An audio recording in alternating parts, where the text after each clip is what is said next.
Waalaikumsalam warahmatullahi wabarakatuh. وبركاته. Waalaikumsalam الحمد لله warahmatullahi الذي wabarakatuh. هدانا لهذا وما كنا لنهتدي لولا أن هدانا الله. أشهد أن لا إله إلا الله وحده، وأشهد أن سيدنا محمدا عبده ورسوله.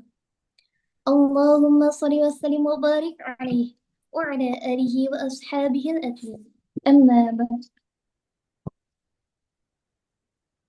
أيها الجمهور الكرام، قبل أن نبدأ البرامج نودي سورة الفاتحة لمؤسسة المركز العربية الفكيدة المرحومة الأستاذة النساء نور الليل، عسى الله أن يتغمدها برحمة وفضله على هذه النية وعلى كل نية صالحة. الفاتحة.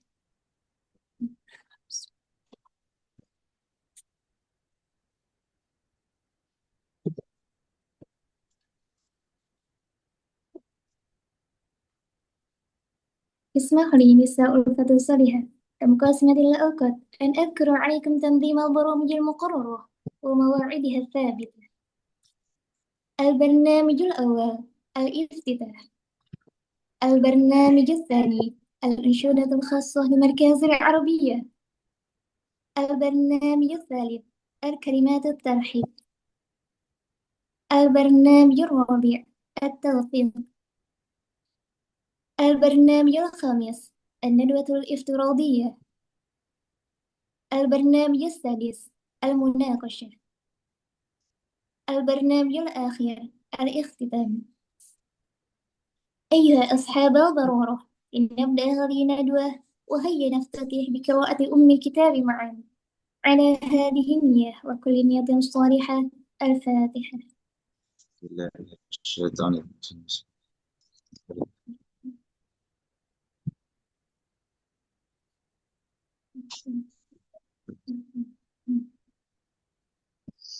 تأتي إليكم الآن الأنشودة الرسمية للمركز العربية، وعلينا أن نستمع باستماع جيدا.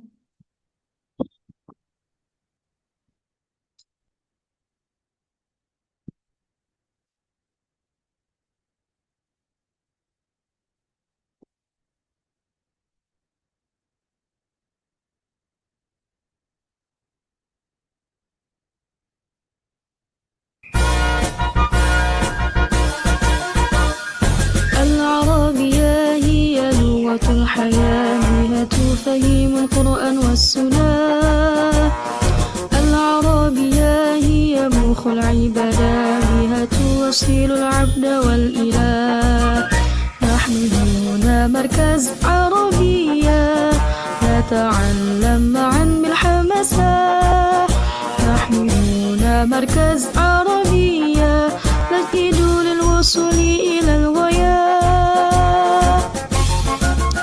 إحياء اللغة العربية هو من فخرنا، نشر اللغة العربية هو شعارنا.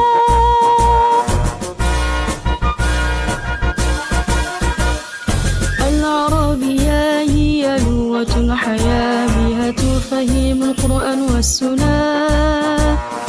العربية هي مخ العبادة، بها توصل العبد والإله. نحن هنا مركز عربية، نتعلم معا بالحماسة. نحن هنا مركز عربية، نجتهد للوصول إلى الغاية. إحياء اللغة العربية هو من فخرنا، نشر اللغة العربية هو شعارنا. نحن مركز عربية.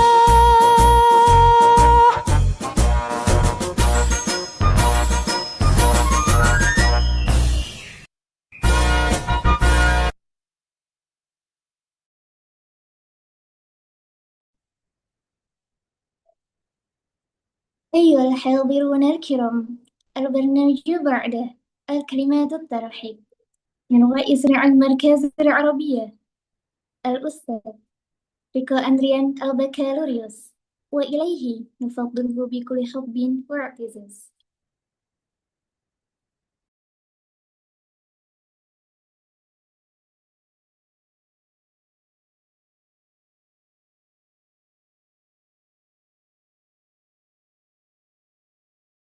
صوت التجربة صوتي واضح؟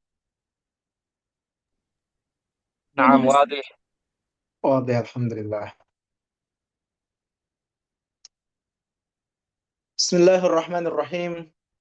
الخيل والليل والبيداء تعرفني والسيف والرمح والقرطاس والقلم. السلام عليكم ورحمة الله وبركاته.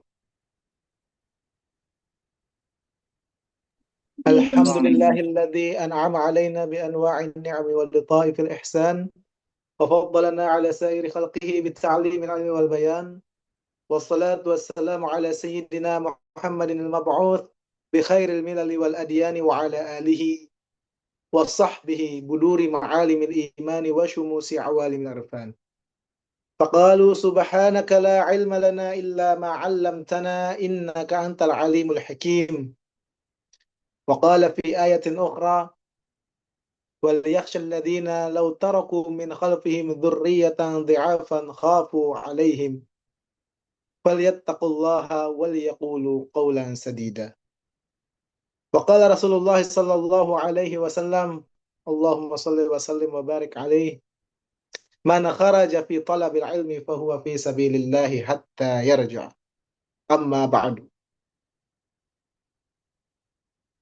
فضيلة المحترمين مجلس الأمناء بمركز العربية على أساس الذكاءات المتعددة، الأستاذ الحاج تيتيس تراكسيتا الماجستير، والأستاذ الحاج مقدار الخير شرفت الماجستير، والأستاذة ريكا تشحيا وحيوني حسيبوان، والأستاذة سيتي أقمرنا ليلاني الماجستير، وأهليهم أطال الله عمرهم في الصحة والعافية والسلامة.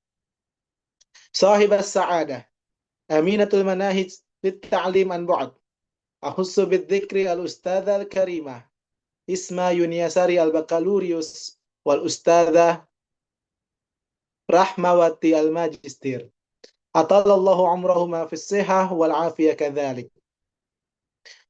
ولن أنسى أيضا أعضائي الطلاب الذين حصلوا على منحات دراسية في دورة مركز العربية، هم كأس أولي المرحلة التاسعة والعاشرة الذين ساهموا جهودهم لإنجاح هذا البرنامج.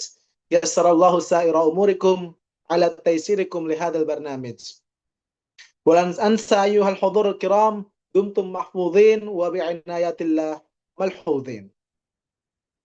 فأحببت في مطلع كلامي أن أقول إليكم نزلتم أهلا وهللتم سهلا في هذه الندوة الافتراضية.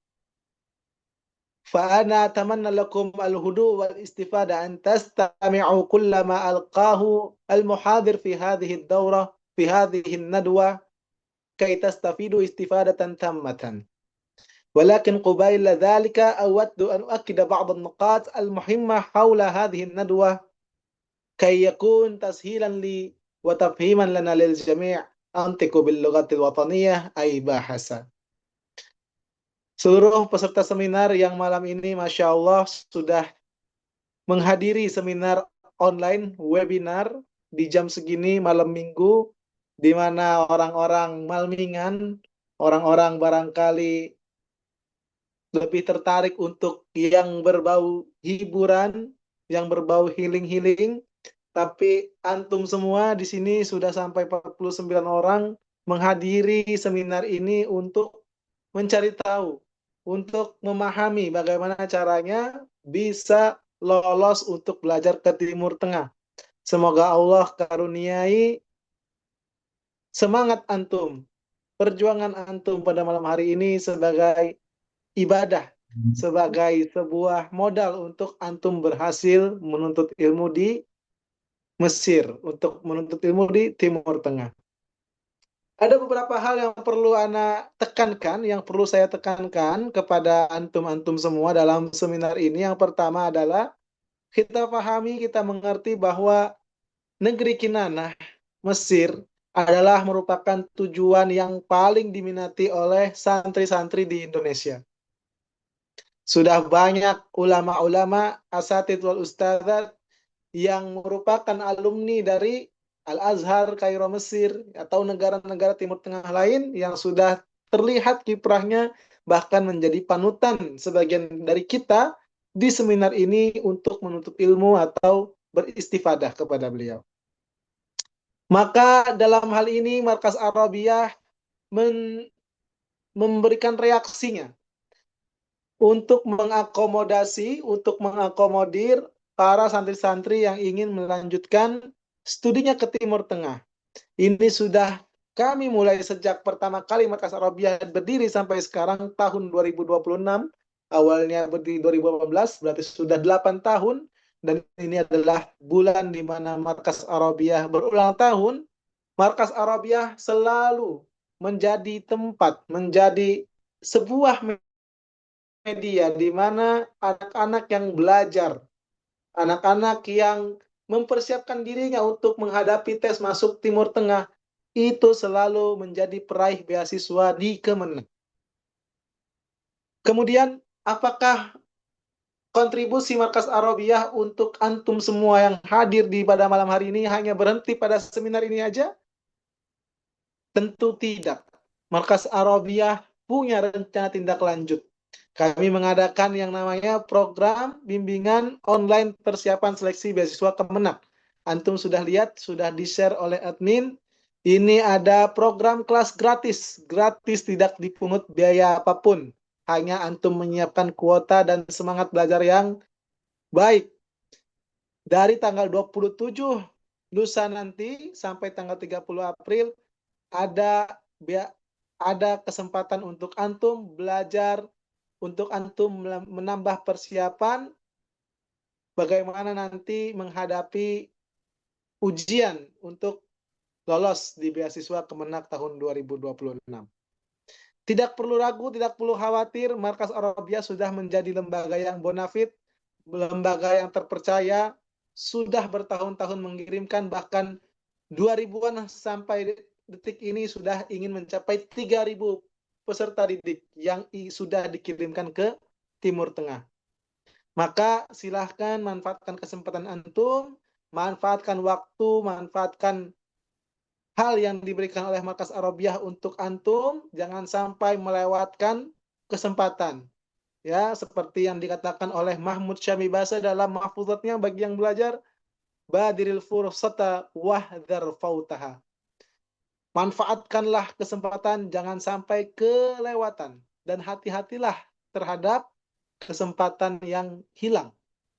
Ya, ini sudah ada kesempatan di depan antum, silahkan digunakan sebaik-baiknya. Cukup sekian yang dapat saya sampaikan mewakili Markas Arabiyah. Semoga seminar ini, semoga kelas gratis yang kami sediakan untuk antum dapat menjadi jalan, dapat menjadi langkah agar antum bisa merealisasikan mimpi-mimpi antum untuk belajar di Timur Tengah. Amin ya rabbal alamin.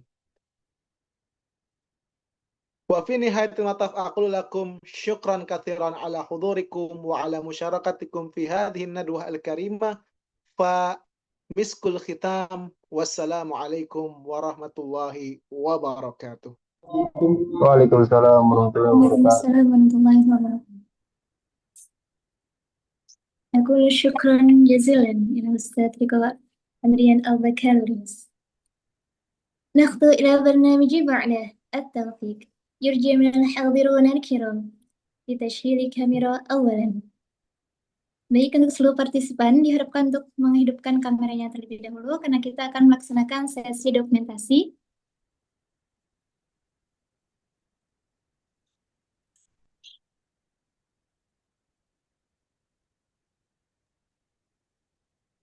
Jadi, dipersilakan untuk memberikan senyum termanisnya dan senyum terbaiknya. Baik, kita mulai dari slide yang pertama. Wahid, Itsnain, Thalatha.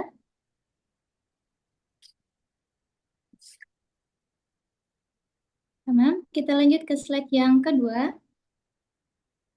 Wahid, Itsnain, Thalatha.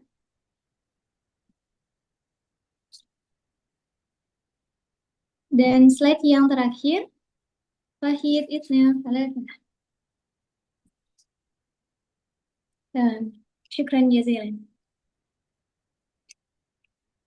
أيها الحاضرون الكرام، طال انتظارنا لهذه الندوة الافتراضية التي سيلقيها أستاذنا الكريم الأستاذ أحمد فؤادي. لكن قبل ذلك معذرة سأنطق باللغة الوطنية تسهيلا لي وتفهيما لكم. Tamam. Pada kesempatan malam hari ini, sebelumnya saya ucapkan selamat datang pada seluruh partisipan yang telah bergabung dalam acara pada malam hari ini, di mana pada malam hari ini berkaitan dengan telah dibukanya pendaftaran beasiswa Kemenak, maka hadirlah acara ini sebagai solusi dan juga wadah untuk teman-teman semua untuk memperoleh informasi dari penerima beasiswa sekaligus Thalib Markas Arabiyah Duf'ah 78. Dan insya Allah pada malam hari ini dalam acara Tips and Trik Raih Beasiswa Universitas Al-Azhar Jalur Kemenak bersama Ustadz Ahmad Fuadi. Tapi sebelum itu, izinkan saya untuk membacakan CV beliau. Boleh operator ditampilkan CV-nya?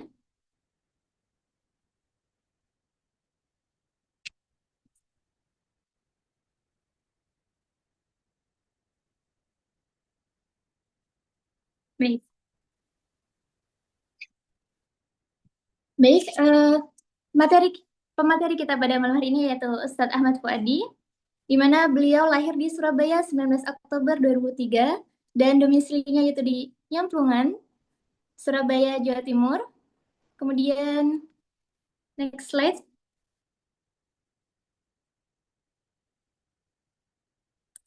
Dan riwayat pendidikan yaitu di ISDN Congkro Aminoto, Surabaya, Madrasah Sanawiyah Pondok Pesantren Sidogiri, dan Madrasah Aliyah Pondok Pesantren Sidogiri, dan sekarang sedang menempuh di Universitas S1 Universitas Al-Azhar, yaitu di bagian Usuluddin. Selanjutnya, pengalaman mengajar, yaitu di Ponpes Al-Fakhriyah, Tangerang Selatan, Ponpes Ar-Raudhah, Surabaya, dan Majelis Silaturahim, Tangerang Selatan.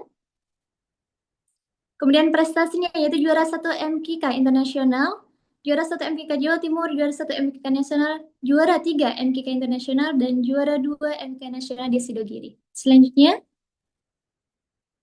prestasi pondok pesantren, yaitu bintang MMU Aliyah, kemudian juga juara kelas dan juga mendapatkan penghargaan akademik. Next. Nah, jika ingin bertanya lebih lanjut, nanti bisa hubungi nomor yang sudah tersedia di sini. Baik, itu tadi adalah CV dari pemateri kita pada malam hari ini, jadi tidak diragukan lagi. Ya, malam hari ini kita akan mendapatkan tips and trick dari beliau, yaitu tips and trick anti gagal, step by step pendaftaran, juga sampai peluang dan juga tantangan pendaftaran beasiswa. Baik, langsung saja pada materi kita malam hari ini, waktu dan tempat dipersilakan. صوتي واضح ولا لا؟ Alhamdulillah, Waalaikumsalam. بسم الله الرحمن الرحيم. السلام عليكم ورحمة الله وبركاته. Waalaikumsalam warahmatullahi wabarakatuh. Waalaikumsalam warahmatullahi wabarakatuh. الحمد لله الذي اختار الأزهر الشريف قبلة ورمزا للعلم والإتقان وجعله حفيظا أوياء لمنهج القرآن فتخرج من رواكه العلماء والكبار الربانيون ثم نصلي ونسلم على حبيبك المشفع المجتبى الواهب المنان سيدنا محمد سيدنا سيدي ولد أدنان وعلى آله وصحبه أجمعين أما بعد قال رب اشرح لي صدري ويسر لي أمري واحلل عقدة من لساني يفقهوا قولي قال رب زدني علما وارزقني فهما في آيات أخرى قال تعالى يرفع الله الذين آمنوا منكم والذين أوتوا العلم درجات أما بعد. Bil-ikhtisar, saya akan menjelaskan di sini. Sebelum saya jelaskan di sini tentang tips and trick, kata moderator tadi, bagaimana sih cara kita itu bisa gampang atau kita bisa mendapatkan beasiswa ke Al-Azhar Mesir dari Kemenak. Mungkin saya akan sampaikan dulu rasa hormat saya kepada semua pengurus Markas Arabiyah ونخص خصوصا إلى مؤسسي مركز العربية Ustadz Migdar, Ustadz Titis Trilaksito. Terima kasih kepada beliau-beliau semua dan kepada semua pengurus Markas Arabiyah. Mungkin saya akan bagikan layar. Mohon maaf sebentar. Oke. Oke. Bismillahirrahmanirrahim. Saya akan mulai tanpa berlama-lama. Bagaimana sih? Nah, dalam pertemuan kali ini kita akan mengupas tuntas beasiswa Kemenak menuju Al-Azhar. Dari daftar sampai kita bisa lolos ke Al-Azhar. Oke. Pertama, yang mungkin ya perlu saya bahas karena memang ini penting. Kenapa sih kok Al-Azhar gitu kan? Padahal banyak sekali kampus di Timur Tengah yang memang notabene-nya sama-sama menuntut ilmu yang sifatnya syar'i. Kenapa sih kok nggak di Indonesia saja? Kenapa harus Mesir dan kenapa harus Al-Azhar gitu kan? Paling tidak ketika saya simpulkan, ketika sebenarnya banyak ya lebih daripada ini. Kemarin ketika saya memikirkan ulang, paling tidak itu ada 4 sebab. Kenapa kita itu harus ke Al-Azhar? Yang pertama, saya mau menukil salah satu kata, salah satu kaul daripada Dr. Syekh Al-Alim Al-Alamah Mahmud Muhammad Hussein ketika beliau ditanya oleh salah satu kolib di sini, kenapa sih kok Al-Azhar ini menjadi rujukan alam di dunia ini untuk dari bidang syar'i ataupun keilmuan? Jawaban beliau mudah. Beliau itu mengatakan kayak gini, kama kanat kiblatul muslimina kiblatus salah lil muslimina ka'batan kanat kiblatul ilmi litulab azhar. Beliau itu mengatakan kayak gitu. Sebagaimana kiblat sholat untuk kaum muslimin itu adalah Ka'bah, maka kiblat keilmuan untuk seluruh orang yang mau menuntut ilmu itu adalah Al-Azhar. Kenapa kok begitu? Beliau menyampaikan lagi. Beliau itu menyampaikan paling tidak 3 beliau yang simpulkan itu. Pertama, di Al-Azhar itu tidak bisa kita pungkiri selama saya di sini. Saya sebenarnya di sini tidak terlalu lama. Saya masih sekitar 5 atau 6 bulanan saya di sini. Ketika saya di sini, saya menemukan bahwa di Al-Azhar ini memang tempat banyak sekali ulama, tempat bertemu, sampai ada istilah al-makan al-mamlu' bil ilmi wal ulama, tempat yang dipenuhi dengan ilmu dan ulama. Al-Azhar, kalau kita mau nukil dawuhnya Grand Syekh Al-Azhar sekarang, Syekh Ahmad Thayyib, beliau mengatakan Al-Azhar ibaratun anil jami' wal jami'ah. Azhar itu merupakan satu ibarat. Idza yutlaq lafzul azhar maka fal murad bihi al-jami' wal jami'ah. Azhar itu ketika dimutlakan kata-kata al-azhar, maka akan ada 2 yang keluar. Apa itu? Jami' wal jami'ah. Dan saya menemukan di sana. Menemukan di jami' dan jami'ah. Jami' itu apa? Jadi di sini tuh nanti antum ketika ke al-azhar akan menemukan 2 hal. Apa itu? Ada istilahnya jami', ada istilah jami'ah. Kalau jami'ah, maka jami'ah itu adalah perkuliahannya. Kuliahnya itu jami'ah. Jami' ini Jami' Azhar. Dan di dua-duanya ini kita akan menemukan banyak sekali ulama, banyak sekali ilmu yang diajarkan di sana. Oke. Kalau di Jami'ah itu biasanya kita itu akan mengambil ilmu itu dari ulama seperti dokter-dokter yang memang hay'ah kibar, orang-orang besar, ulama-ulama Azhar seperti. Di sini tidak kekurangan ilmu. Contoh, saya contohkan beberapa ilmu. Contoh dalam ilmu fikih saja. Di sini kiblat juga. Contoh siapa imam yang menjadi kiblat di sini? Syekh Abdul Aziz Asy-Syihawi, terkenal di Indonesia. Atau tidak kalah anunya, Syekh Ali Jum'ah. Banyak yang mengatakan, oh Syekh Ali Jum'ah itu tasawuf, bukan fikih. Oh, jangan salah. Beliau itu, sebelum beliau itu memang sekarang fokusnya di tasawuf, beliau itu dulu alim fikih. Nah, jadi contoh lagi dalam tauhid semuanya. Banyak sekali di sini ulama yang mengajarkan tauhid. Di Jami' Azhar ada Syekh Mahmud Muhammad Hussein, ada Syekh Jamal Faruk, ada Syekh, banyak sekali di sini. Makanya ketika saya itu menuntut ilmu di sini, saya itu menemukan bahwa keilmuan di Azhar ini benar-benar dilestarikan, bukan hanya keilmuan, tapi sanad di sini itu. Jadi kan dalam keilmu itu ada 2 yang diperhatikan, isi daripada ilmu itu dan sanad daripada ilmu itu. Orang kadang punya isinya tapi tidak punya sanadnya. Tapi kadang ada orang itu bergebu-gebu tentang, oh saya nyari sanad, tapi tidak ada isinya, gitu kan? Tapi yang paling utama orang itu adalah dia punya ilmu dan dia punya punya sanad. Dua-duanya di sini ada. Dua-duanya di sini ada. Ilmu ada di sini, sanad itu ada di sini. Tidak bisa kita pungkiri. Apa buktinya? Kita berikan bukti di sini. Jadi kalau bahasanya mantek itu kita ketika mendakwa sesuatu, ketika itulah dakwah, maka harus ada dalil di sana. Apa buktinya? Buktinya sanad keilmuan fikih semuanya. Ketika di Indonesia kita sering dengar ada Fathul Wahab, ada Tufatul Tulab di fikih itu. Di sini pengarangnya ada di sini. Siapa? Syekh Zakaria Al-Ansori yang makbarohnya ada di pinggir Imam Syafi'i. Jangankan itu, madhabnya kita, mayoritas ulama Indonesia, yaitu madhab Syafi'i, ada di sini. Gitu kan. Oke, saya tidak berlama-lama di sini. Jadi di sini itu di Jami' dan Jami'ah itu benar-benar tempat Azhar itu benar-benar tempat yang dipenuhi dengan ilmu, bukan hanya ilmu, tapi sanadnya itu tersambung sampai ke ulama, bahkan sampai ke pengarangnya. Di sini tuh banyak ya. Kalau mau cerita Azhar itu udah berhenti-berhenti. Karena memang saking hebatnya ulamanya. Bayangkan, saya di sini cuma 5 bulan, tapi saya kerasa bagaimana hebatnya ulama Al-Azhar.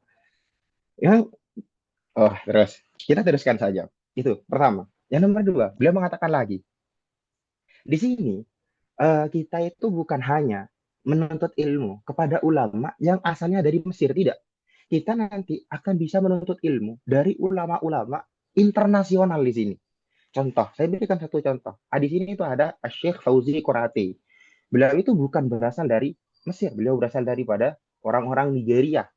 Kemudian ada contoh ketika Ma'rid. Di sini itu ada event setahun sekali namanya Ma'rid Kitab. Ma'rud atau istilah Ma'rid atau Ma'rud Kitab. Nah, di sana itu nanti akan mengundang ulama internasional. Contoh seperti apa? Di Malaysia ada ulama mutakallim yang sangat terkenal, Syekh Said Fudah. Beliau diundang ke sini untuk mengisi seminar. Contoh lagi, ada Syekh Lalit Najib. Beliau diundang ke sini. Jadi, di sini tuh kita bukan hanya bisa untuk mengambil ilmu dari ulama Azhar, dari ulama yang sifatnya dari lokal saja, tidak. Kita bisa mengambil ilmu dari ulama yang sifatnya internasional. Gitu.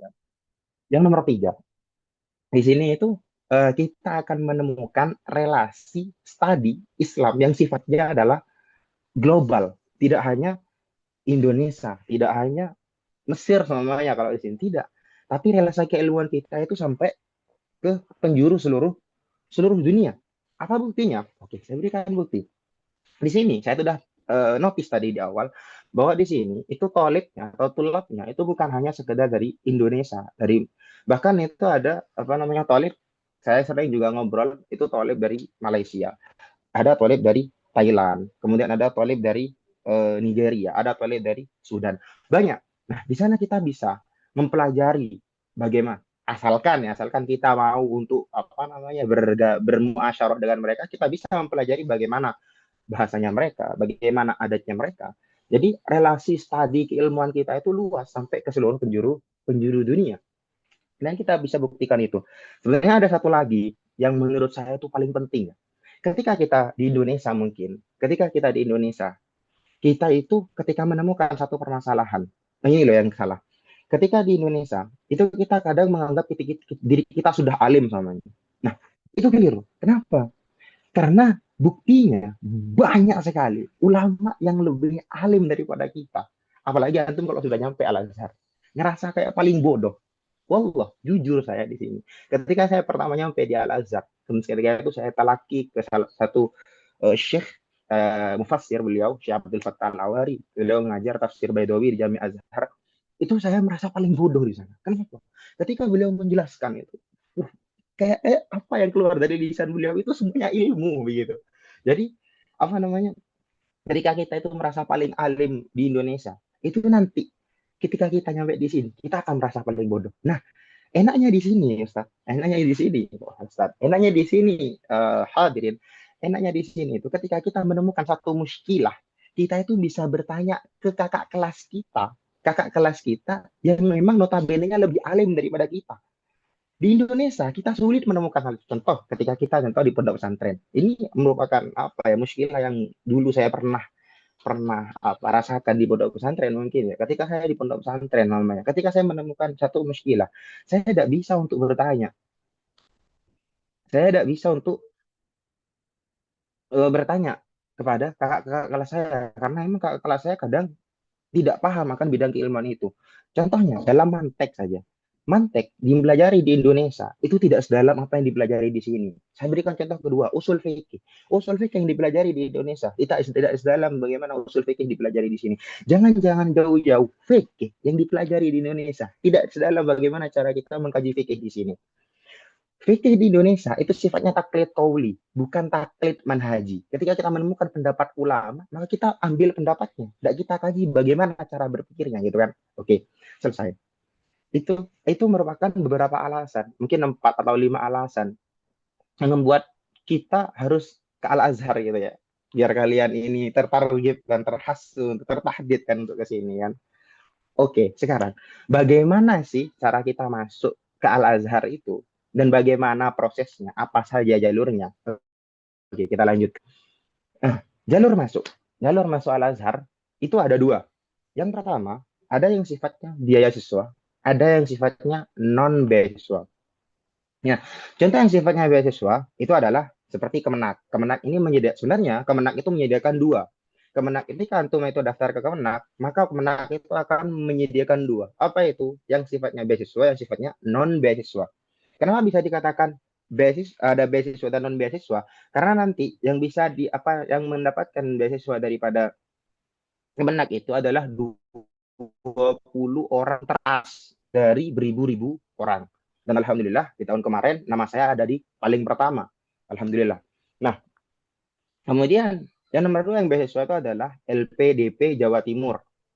Nah, ada istilahnya di Indonesia itu LPDP Jawa Timur. Dan sekarang ketika kemarin saya dapat info dari teman saya di LPDP, ternyata LPDP itu tidak menyediakan sekarang, hanya untuk S2, tidak untuk S1. Jadi tidak bisa. Kalau mungkin hadirin di sini ada yang mau lanjut di Indonesia dia sudah S1 kemudian dia mau lanjut di sini S2, ahlan silahkan enggak apa-apa gitu.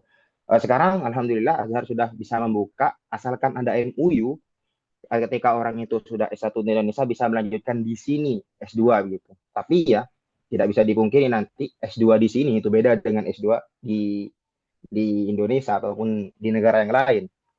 Nanti mungkin yang mau S2 akan merasakan sendiri. Oke, beasiswa nomor 3 itu adalah NU, Nahdlatul Ulama. Nahdlatul Ulama ini juga menyediakan beasiswa insya Allah 20 orang ya, 20 orang.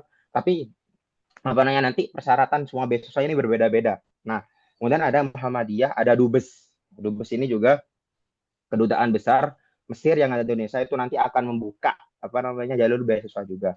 Yang non beasiswa itu Kemenak. Nah, Kemenak itu karena sudah saya notice, saya jelaskan ya, bahwasanya 20 awal itu akan mendapatkan beasiswa, namun yang di bawah itu non beasiswa. Nah, jadi nanti Kemenak itu ada yang non beasiswa, kemudian juga yang non beasiswa seperti muasasah kita, muasasah yang syarifah, al-karimah, itu Markas Arabia, juga Markas Arabia menyediakan, alhamdulillah sudah MUU Markas Arabia, dan saya juga termasuk di sini termasuk IKMA ya, Ikatan Markas Arabia yang di Mesir sekarang. Kemudian yang nomor 3 itu ada Mumtazah, kemudian Ar-Rihlata. Di sini sebenarnya masih banyak ya mediator-mediator yang lain, cuma tidak ada disebutkan karena memang untuk ikhtisar ya. Tapi yang perlu diingat, yang perlu dijadikan tanbih di sini, semua jalur itu akan tetap melewati satu pintu. Apa itu? Yaitu markas tatwir. Apa sih Ustadz markas tatwir itu gitu kan? Jadi sampai tidak usah bingung apa itu markas tatwir. Markas tatwir itu begini, saya jelaskan saya yang di sini ya. Markas tatwir itu adalah sebuah badan yang badan ini menjadi penanggung jawab orang-orang wafidin. Jadi di sini istilahnya wafidin, orang-orang yang dari luar Mesir itu yang mau belajar di Mesir agar mereka itu yang menjadi pintu untuk masuk ke Mesir. Itu adalah markas tatwir. Jadi nanti yang sifatnya baik beasiswa ataupun non beasiswa itu semuanya jatuhnya semua ke markas tatwir. Oke, begitu. Oke. Nah, kemudian apa itu beasiswa Kemenak? Nah, sebelum tadi kan saya mengatakan bahwasanya jalur masuknya ada beasiswa Kemenak. Saya akan bahas satu saja di sini, yaitu saya akan bahas tentang beasiswa Kemenak. Ini yang saya akan bahas.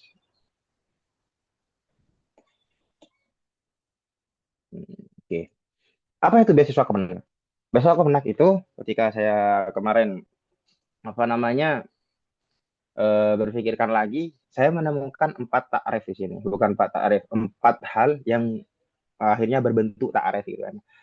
Karena ketika kita itu ingin menghukumi sesuatu, itu kan kita harus tasawur sendiri kan, al-hukmu ala syai' atau kita harus menemukan tasawurnya dulu atau takrifnya itu. Al-hukmu ala syai' far'un an tasawwurihi gitu. Nah, apa itu Beswa Kemenak? Beswa Kemenak itu adalah satu program resmi pemerintahan agama Republik Indonesia untuk pengiriman mahasiswa belajar ke luar negeri. Oke. Dan juga merupakan jalur utama dan terstruktur menuju Universitas Al-Azhar diakui secara resmi. Nah, kemudian seleksinya nasional terpusat yang dikelola oleh Konsorsium Pusat Bahasa. Atau kalau antum kemarin itu sudah baca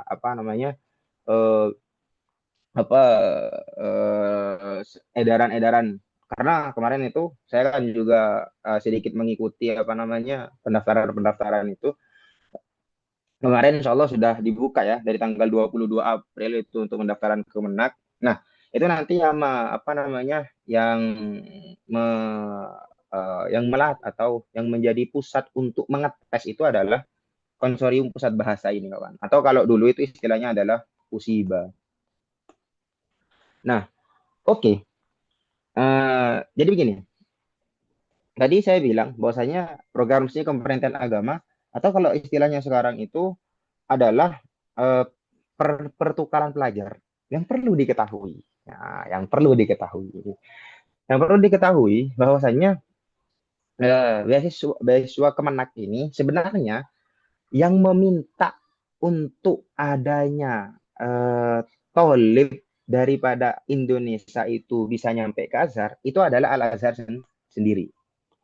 Nah, jadi sebenarnya Al-Azhar itu meminta ada sekitar, kalau ke Kemenak itu hanya 20 orang untuk dikirimkan ke Al-Azhar agar bisa menuntut ilmu ke Al-Azhar.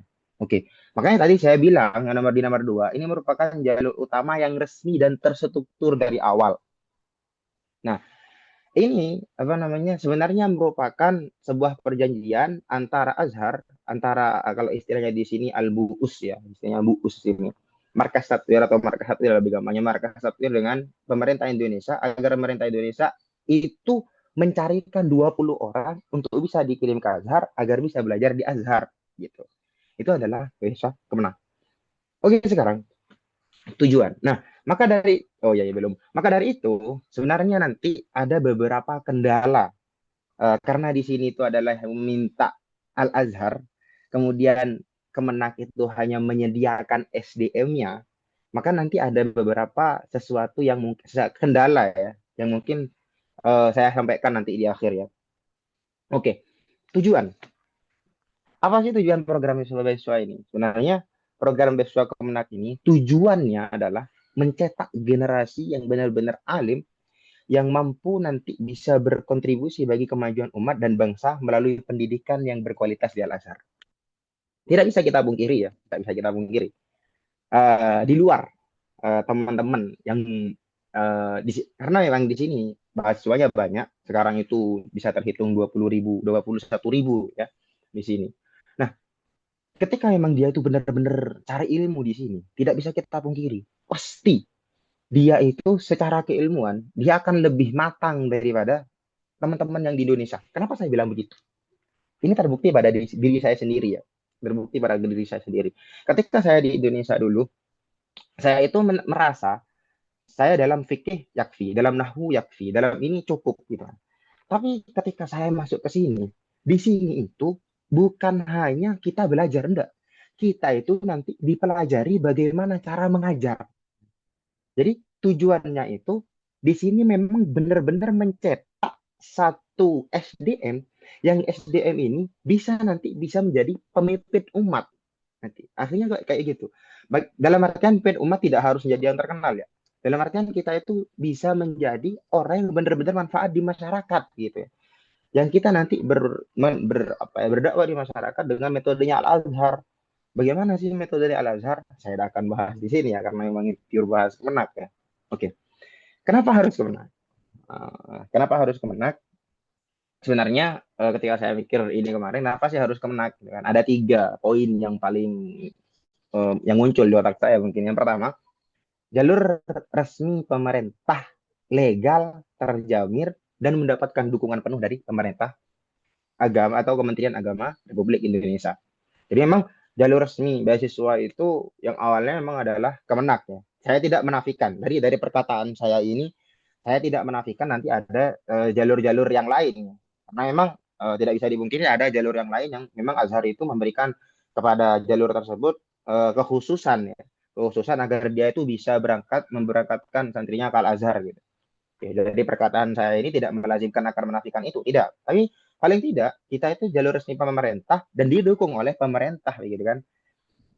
Kemudian di Kemenak ini seleksinya menurut saya sekali lagi ini menurut saya seleksinya terarah dengan proses yang transparan dan terstruktur untuk memilih kandidat yang terbaik dari beribu-ribu orang menjadi pada akhirnya 20 orang.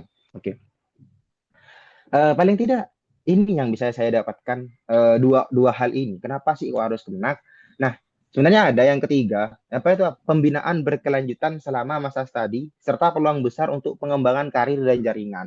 Nah, sebenarnya ini untuk pembinaan ini adalah poin yang dulu saya bukan dapat dari Kemenak ya. Coba nanti ada tuntutan di mana ketika kita itu masuk ke apa namanya pengen untuk apa namanya nyampe ke Al-Azhar, kita itu paling tidak nanti ada istilahnya itu apa ya monitoring atau daurah seperti ini kawan, yang sifatnya itu membahas agar kita sampai ke Mesir itu tidak dilabakan gitu. Oke. Kemudian sekarang cara daftar, kita masuk ke cara daftarnya bagaimana sih? Nah, sebenarnya kan kemarin itu sudah keluar ya anunya pendaftaran. Entah saya di sini nggak ada timeline, ada timelinenya. Oke, cara daftar. Dulu saya jujur ya ke kalian ini, saya jujur, saya tidak mau ada teman-teman di Indonesia yang ingin berangkat ke Azhar itu kesulitan, sebagaimana saya dulu. Saya itu jujur ya, saya dulu ketika saya ingin berangkat ke Azhar, saya itu bingung. Saya itu tidak tahu ini arahnya kemana gitu kan. Pada akhirnya saya mencari banyak informasi dan kadang saya menemukan di tengah saya nyari informasi itu kecamburan informasi. Ada istilahnya markas takwir, ada istilahnya buus, ada istilahnya mediator, ada istilahnya Kemenak gitu kan. Ini apa sih maksudnya? Kadang itu saya bingung gitu kan ya. Nah, saya tidak mau ada teman-teman yang berangkat ke Azhar itu bingung kayak gitu. Makanya saya ketika kemarin di chat oleh teman-teman Markas Arabia, Ustaz Markas Arabia itu untuk ngisi seperti ini, saya langsung, iya, Bismillah. Kenapa? Saya tidak mau ada teman-teman itu bingung untuk berangkat ke Azhar. Saya mendukung penuh. Asal teman-teman benar-benar belajar di sini nanti ya. Oke. Nah, bagaimana sih cara daftarnya? Cara daftarnya itu kalian harus pertama, kalau sekarang infonya sudah tersebar. Sebenarnya kalau dulu saya itu belum tersebar kawan. Pertama kita harus nyari info. Nyari info itu nanti ada di 3. Saya jelaskan di sini. Nah ini. Nanti nyari info itu kalau saya dulu pertama di IG. Ada IG namanya IG Beasiswa Timur Tengah. Itu apa namanya mengeluarkan banyak info tentang beasiswa di Timur Tengah dan salah satunya adalah Al-Azhar. Kita harus terus update gitu kan. Oke. Kemudian yang nomor 2 ada lagi itu saya kan IG Beasiswa Timur Tengah. Kemudian ada nanti websitenya Kemenak atau kalau itu namanya kalau tidak salah ya Diktis Kemenak. Diktis Kemenak tulis di web atau di IG itu ada. Mereka itu update info-info. Nah, kemudian ada sekarang itu website. Ini kalau saya dulu udah ada KPB PTKI itu. Dulu itu hanya di apa? Di apa namanya? Diatur oleh Diktis Kemenak. Nah, sekarang ini ada KPB PTKI atau yang saya sebut tadi Konsorsium Pusat Bahasa atau kalau dulu istilahnya adalah Pusiba. Nah, ini adalah lembaga yang nanti apa namanya menyebarkan info tentang bagaimana sih detailnya ingin berangkat ke Al-Azhar, bagaimana sih napaknya atau langkah-langkahnya untuk berangkat ke Al-Azhar. Kita harus sering update info tentang di website atau di IG lembaga-lembaga yang saya sebutkan tadi. Nomor 2, kita harus menyiapkan berkas. Kita harus menyiapkan berkas. Sebenarnya apa saja sih berkas yang harus disiapkan? Saya sudah tulis di sini. Oke. Bukan. Oh, ini berkas. Nah, apa saja sih berkas yang harus disiapkan gitu kan? Pertama, ada syarat. Oh, enggak. Pertama, itu adalah ijazah dan transkrip nilai. Ijazah dan transkrip nilai itu harus antum siapkan. Nah, biasanya teman-teman itu ijazahnya masih ada di pesantrennya, masih ada di sana, disiapkan mulai sekarang. Saya mohon disiapkan mulai sekarang dan transkrip nilainya. Yang nomor 2, SKL atau rapot. Apa itu SKL? SKL itu adalah surat keterangan lulus. SKL ini biasanya pengganti untuk rapot, andaikan rapot itu belum belum keluar. Kemudian foto 3x4. Nah, foto 3x4 ini kalau untuk yang perempuan itu biasanya harus melepas cadar. Kalau pakai cadar. Kalau untuk laki-laki ya biasa, foto 3x4 gitu. Kemudian surat izin wali. Surat izin wali ini biasanya dengan materai. Jadi ada nanti materai 10.000. Kemudian nanti surat izin wali ini biasanya ada template-nya. Ada template dari pihak Kemenak biasanya ya. Saya tahun kemarin gitu ada template-nya, jadi tinggal ngubah beberapa kata, kemudian tinggal nambahi nulis nama orang tua, nulis nama antum, tanggal berapa, beli materai, ditandatangani. Kemudian itu kita harus menyiapkan 2 ini sebenarnya ada yang kurang. Apa itu? WA dan email yang aktif.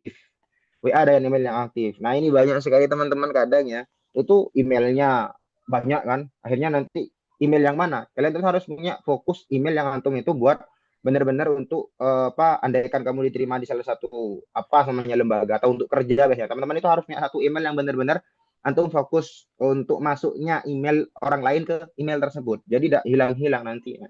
Kemudian WA lagi. Itu berkas-berkas yang dibutuhkan. Jadi 5 berkas ini antum siapkan dari sekarang ya. Oke.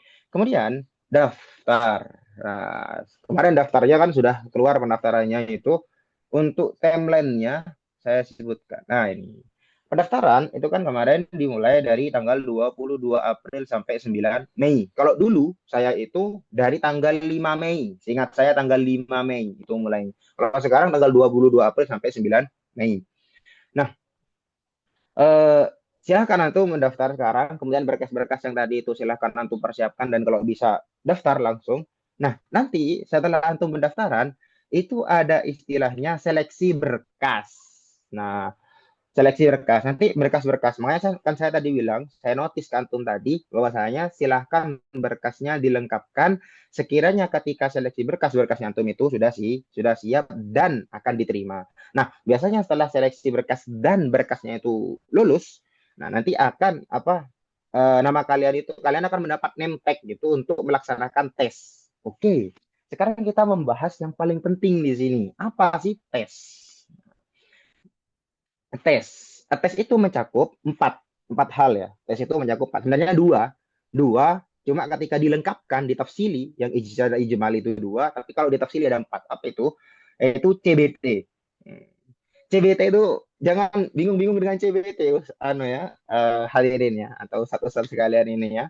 Jangan bingung-bingung dengan CBT. Apa itu CBT? Nanti saya jelaskan. Kemudian tesnya itu ada lagi hafalan Quran, kemudian baca kitab, kemudian tes kebangsaan dan keagamaan. Oke. Sekarang coba kita lanjut ke sebentar. Saya jelaskan dulu yang ini ya. Tes CBT. Apa itu tes CBT ya? Apa itu tes CBT? Tes CBT itu seperti tes tulis. Antum pernah tes tulis gitu ya? Nah, tes tulis cuma bedanya nanti tes CBT ini bukan menggunakan tulisan, tapi menggunakan, kalau saya kan pakai iPad kan, saya dulu pakai iPad. Nah, atau pakai laptop. Pakai iPad atau pakai laptop. Nanti itu tes GPT ini kayak apa kalau istilahnya di pesantren kalau di pesantren kalau di istilahnya di Indonesia itu UN gitu loh kan, ujian negeri itu loh kayak gitu. Nah, nanti bedanya apa? Nanti akan kalian itu disuruh untuk memakai 2 device. Device pertama untuk mengerjakan atau laptop atau iPad itu, device kedua untuk Zoom. Nah, apa sih fungsinya Zoom itu? fungsinya Zoom itu untuk mengawasi kalian. Takutnya ketika kalian itu nanti mengerjakan ada kecurangan di sana. Oke. Nah, kemudian tes CBT itu biasanya menggunakan aplikasi namanya Exam Browser. Nah, Exam Browser itu biasanya nanti kalian itu ketika sudah lulus berkas Kemenak, kalian masuk di grupnya Kemenak, kalian akan diberikan, kalian harus sangat untuk ngupdate terus info dari grup yang kalian masuk itu ketika lulus seleksi berkas itu ya. Karena biasanya itu ada ada semacam pemberitahuan bagaimana sih cara download aplikasinya. Karena tidak ada soalnya di di App Store atau di Play Store itu tidak ada. Kita nanti downloadnya itu di Google. Nah, Exam Browser itu tujuannya, jadi ketika kalian nanti mengerjakan pakai dua device yang exam yang untuk mengerjakan itu biasanya pakai aplikasi namanya Exam Browser. Exam Browser itu untuk mengawasi kita. Jadi kita itu dari device tersebut biasanya tidak bisa keluar gitu. Jadi pure kita itu kalau sudah bisa selesai mengerjakan baru bisa keluar. Kalau sudah selesai mengerjakan kita tidak bisa keluar sama sekali dari aplikasi tersebut. Kita harus dituntut untuk selalu mengerjakan. Dan biasanya soalnya itu ada di aplikasi tersebut disediakan oleh Kemenak. Oke. Itu tes JBT. Oke, tes JBT itu apa saja sih Ustadz yang keluar gitu kan? Apa saja ya? Oke, saya sebenarnya di sini mau saya mau memberitahu kalian satu. Apa itu? Ini adalah perkataan yang dikatakan oleh banyak sekali dokter di Al-Azhar. Beliau itu ketika ingin menerangkan sesuatu, beliau itu membangun mindset terlebih dahulu. Beliau pasti bilang gini, Rokis wasma hadhil masalah sahlah laisa bisu'bah. Pasti bilang gitu. Fokus, dengarkan. Permasalahan ini, jadi beliau membangun mindset dulu. Permasalahan ini itu permasalahan yang mudah, bukan permasalahan yang sulit. Oke. Tanamkan dalam otak Anda semua ini sekarang. Jangan antum itu bermindset, sulit enggak. Tes Kemenak itu jujur li ya. Mudah, bener mudah. Oke, saya cerita dulu. Nah, dokter Al-Azhar, ketika menjelaskan permasalahan yang rumit, pasti beliau itu menanamkan satu mindset dulu. Fokus, dengarkan. Ini bukan permasalahan yang sulit, permasalahan yang mudah sekali. Dan baru ketika itu beliau itu menjelaskan. Padahal itu yang dijelaskan kayak mantek gitu kan. Kemudian kayak ada Bulbasyal Munadoro, kayak Manggulatul Asyroh itu kan. Itu permasalahan yang jelimet. Tapi beliau itu ingin mengajarkan kepada kita bangun mindset-nya dulu. Agar kita punya mindset, ini mudah. Oke, saya beritahu dulu. Tes tulisnya, atau tes JBT-nya ini mudah sekali. Hanya mencakup sekitar sekitar 3 kalinya. Apa itu usaha 3 itu? Pertama, nahwu. Nahwu ini harus kalian kalian pelajari nahwu itu. Paling tidak ya nahwu itu saya rekomendasikan khatam kitab Jurmiyah ya kawan. Jurmiyah paling tidak antum sudah khatam, bukan hanya khatam tapi paham ya. Oke. Kemudian nomor 2, apa itu? Shorof. Nah, shorof ini harus benar. Kenapa? Nanti ada beberapa kayak nasref gitulah kawan. Kalau bentuknya ini ketika diubah jadi isim maf'ul bagaimana gitu. Nahwu, shorof. Yang nomor 3, ini sebenarnya sedikit kawan. Yang kalau nomor 3 ini apa? Balaghah. Balaghah itu ketika zaman saya yang keluar cuma 2. Ketika kita itu membahas tentang qasr. Kalau menurut saya kan orang kalau sudah pernah belajar agama pasti tahu apa itu qasr. Cuma ala kulli hal ya, balaghah itu ya sedikit yang keluar. Ya mungkin 3 fal ini saja. Nah, namun ada sesuatu lagi di tes JBT itu biasanya mufradat, istilahnya mufradat. Contoh begini, saya berikan contoh dulu. Apa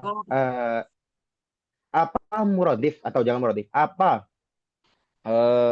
muradif dulu lah. Apa muradif dari kata bait sebenarnya? Nanti ada pilihan kawan. Qorib, syasyi' gitu kawan. Nah, makanya di sini kalian itu harus dalam perihal mufradat itu kalian harus dari sekarang itu kalian nyicil menghafalkan mufradat itu. Kalau di markas Arabia mungkin akan dituntut ya untuk menghafalkan mufradat itu ya. Dan juga bukan hanya bukan hanya itu, kita harus mengetahui, kita itu harus banyak untuk mulai kita itu mulai mengetahui, ada kayaknya di markas Arabia. Saya dulu pernah baca soalnya. Ada kamus itu muradif gitu kan. Apa sih bahasa Indonesia muradif itu? Anonim. Antonim, antonim, antonim, antonim apa anonim, antonim kayaknya. Jadi muradif lah kalau saya balik bahasa Arab ya, muradif. Kemudian ada juga apa namanya, ada muradif, kemudian ada lawan kata juga. Apa lawan katanya bait, korib gitu. Sebenarnya ini hal yang mudah menurut saya ya, hal yang mudah. Asal ya, kalian benar-benar siapkan dari sekarang gitu untuk tes CBT itu, gitu kawan. Oke. Kemudian itu tes JBT. Jadi semudah itu. Biasanya tes JBT itu soalnya 50 soal dikerjakan dalam waktu 60 menit. Nah, dalam waktu oke ini tipsnya lagi ya. Kalian ketika mengerjakan soal itu nanti jangan gopo. Apa jangan gopo itu ya? Jangan istijal. Apa istijal itu? Jangan kayak saya harus selesai. Jangan gitu kawan. Tanamkan di otak kantung ketika mengerjakan soal itu. Saya sampai sekarang, ketika saya ada mengerjakan soal atau saya disuruh ngisi apa gitu, jadi apa kayak seminar, jadi narasumber atau jadi apapun, saya tanamkan relax, enjoy, santai gitu. Kayak kita itu benar-benar terbawa, kayak kita itu benar-benar kayak fokus pada apa yang kita jangan intinya satu, jangan terburu-buru, fokus ke soalnya. Karena begini, kenapa saya bilang gitu? Karena sebenarnya soal CBT itu mudah, cuma satu, mengecoh. Ingat ya, mudah, cuma satu, mengecoh. Jujur ya, ketika itu biasanya setelah tes apa itu, tes tulis CBT itu nanti akhirnya nilai langsung keluar. Dan saya jujur li, itu nanti ada istilahnya percobaan tes CBT itu di hari sebelumnya itu 20 soal misalnya. Saya di percobaan tes yang pertama itu nilai saya sohe 100. Nah, di pas tes JP-nya, pas tes CBT-nya itu, saya ketika itu ngerjakan tidak terlalu fokus karena saya ketika itu ada di luar kota. Nah, ketika itu saya ada di luar kota, saya ngerjakan ketika itu, saya kira itu udah dapat sohe. Salah 2 soal, saya masih ingat salah 2 soal ketika itu saya.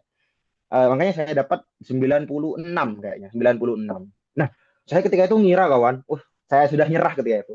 Tidak mungkin dapat beasiswa saya gitu kawan. Oke. Habis gitu, tapi lulus saya ketika itu, tes CBT lulus. Karena tes CBT itu biasanya nilai minimal itu 60. 60 itu baru bisa tidak lulus. Nah, tapi jangan ketika antum dapat 60, jangan down kawan. Karena apa? Karena ternyata ketika saya itu bertemu banyak orang ketika tes lisan itu, tes JBT-nya itu mereka ada yang dapat 48, 36 gitu. Mereka lulus. Kenapa? Kok bisa begitu? Biasanya dari pihak Kemenak itu mereka punya target yang lulus tes JBT ini harus sekian orang.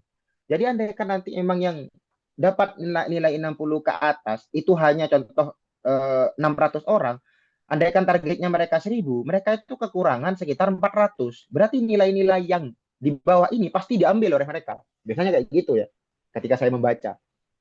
Oke, nanti, jadi saya tekankan kepada kalian ketika mengerjakan tes ini, itu jangan terburu-buru. Fokus ke soal, jangan sampai kalian itu nanti salah seperti saya ya, karena terburu-buru, tidak fokus ke soalnya. Sebenarnya menurut saya, ya Allah, kayak itu saya sampai sekarang itu kadang kok bisa tidak sesuai gitu kan. Oke. Itu di tes tulis. Nah, ketika kalian nanti sudah lulus di tes JBT ini, kalian akan menghadapi tes lisan. Jadi tes tulis, tes lisan. Tes lisannya itu biasanya letaknya di kampus-kampus di terdaerah. Contoh kayak saya orang Surabaya. Saya tesnya dulu itu di UINSA, Universitas apa namanya Sunan Ampel, di Universitas Islam Negeri Sunan Ampel. Saya di UINSA. Juga tahadus binikmah saya pernah juara di UINSA itu dulu. 2 kali saya juara di sana. MKK sekali, terus satunya itu lomba apa? Debat kayaknya. Saya dulu menjadalah di sana. Di UINSA. Biasanya mereka itu ada sekitar event. Terus kita teruskan saja. Nah, biasanya ada apa namanya? Ada tes lisan nanti. Tes lisan itu nanti mencakup 3. Banyak sekali. Iya, 3 memang. Jadi biar sekalian. Nah, ada istilahnya hafalan Quran. Hafalan Quran itu ketika saya kemarin baca 1 juz sama kayak tahun kemarin, 1 juz. Nah, 1 juz ini menurut saya mudah ya. Karena kalian itu kenapa kok saya bilang mudah? Sebenarnya untuk 1 juz itu kan 10 lembar. Nah, sekarang ini sampai ke timeline yang berupa tes wawancara itu masih sangat lama waktunya. Jadi kalian mulai sekarang itu bisa nyicil kalau untuk hafalan Quran itu satu kaca itu. Jadi kan ada satu lembar, satu kaca, kawan. Kalian hafalkan satu kaca dan kalian murojaah. Andai kan yang belum hafal, kalau yang sudah hafal izin, saya tidak usah memberi nasihat ya ini. Kalau sudah hafal Al-Quran ngapain gitu kan? Kalian belum hafal silahkan hafalkan sekarang, tahqiqkan Al-Quran juz 1 itu. Nah, baca kitab. Oh ini inti. Kalau tadi saya bilang ketika tes tulis itu intinya satu, jangan terburu-buru dan fokus kepada soal. Kalau di tes lisan, kalau di tes lisan itu juga intinya satu. Apa itu? PD.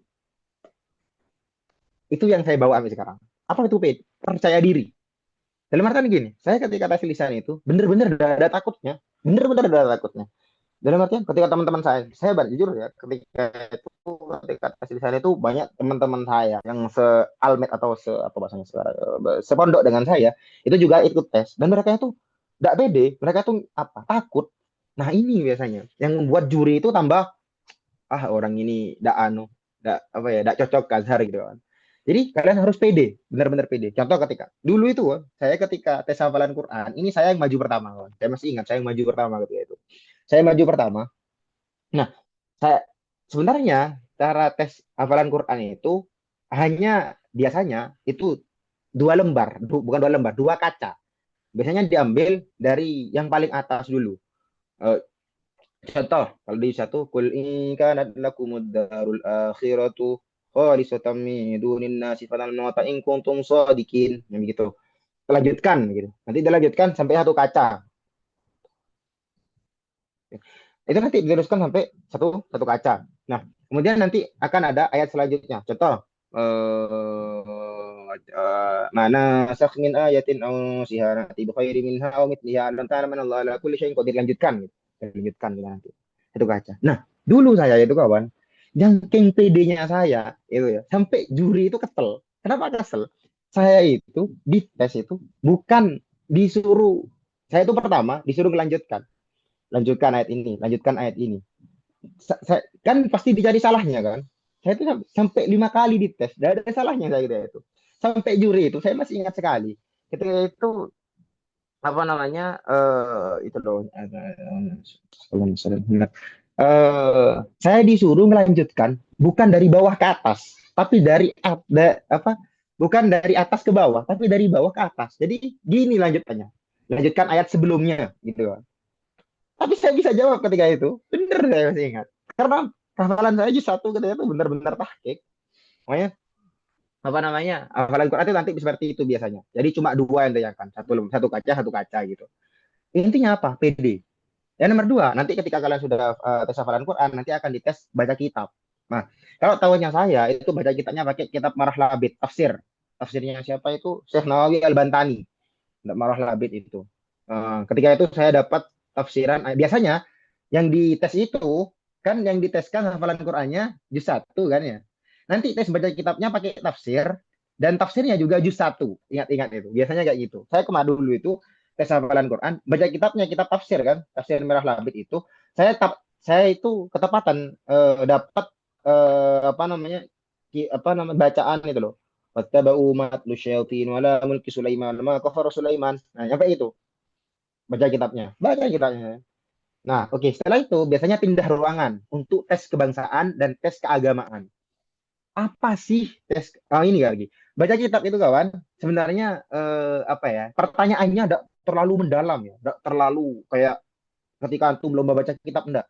Pertanyaannya paling kayak gini. Ini kedudukannya jadi apa? Nah gitu ya. Ini kedudukannya jadi mubtada. Sudah. Kemudian ini kenapa kok i'rab jar? Karena jadi mudhof ilaih gitu. Sudah begitu doang. Jadi tidak kayak sesuatu yang benar-benar jelimet gitu loh. Contoh, tidak sampai emin, ini kan ada emin kan. Emin ini faedahnya apa? Tidak sampai kayak gitu kawan. Jadi cuma sesuatu yang dohir lah gitu. Kemudian tes kebangsaan. Apa sih tes kebangsaan itu? Tes kebangsaan itu biasanya begini. Kita itu disuruh untuk kita itu disuruh untuk menjawab satu problematika yang ada di masyarakat, somanya. Kalau saya ketika itu, saya kan pakai jubah ketika itu ketika tes itu. Saya masih ingat saya pakai jubah warna kuning ketika itu. Nah, ketika itu saya pakai jubah dan saya ditanyai ketika itu. Masuk, seret, duduk, saya perkenalan, Islam Huliano Warfalaku Nafsi gitu ya itu kan. Saya perkenalan dan setelah saya perkenalan, juri itu 2 orang langsung tanya ke saya gini, apa kamu tentang jubah gitu. Saya pakai jubah gitu ya. Ya saya jawab dengan apa ya? Dengan ini kan kebangsaan dan keagamaan dalam artian kalau antum itu benar-benar orang yang sifatnya adalah mutawassit, tawassut, maka antum itu tidak ke kanan, tidak ke kiri, tidak radikal juga tidak liberal gitu kan. Maka saya ketika itu jawabannya yang mudah saja. Jubah ini merupakan sebenarnya sunnah dari Nabi Shallallahu Alaihi Wasallam. Saya jawab ya, bagaimana biasalah. Kita bisa mendapatkan pahala itu ketika kita itu berniat untuk mengikuti Nabi. Gitu. Nah, kemudian juri itu apa bahasanya? Dikejar saya kawan, kata sama juri. Loh, berarti saya tidak. Ketika itu jurinya pakai batik kawan. Yang ngetes itu dua-duanya pakai batik. Dan dia tanya ke saya, lah, berarti saya tidak melakukan sunnah. Tidak begitu juga, saya bilang gitu. Karena begini, karena jubah ini bisa dikatakan sunnah ketika diniati sunnah. Gitu. Ketika kalau diniati sunnah, ya tidak dapat apa-apa. Kenapa? Karena sebenarnya baju ini itu hanya sekedar sifat tabi'i daripada Nabi SAW. Kita itu jelaskan kayak gitu kan. Jadi kita itu hanya disuruh untuk mengungkapkan bagaimana pendapatmu tentang ini. Saya ketika itu pertanyaan kedua itu tentang masalah itu loh. Bagaimana pendapatku tentang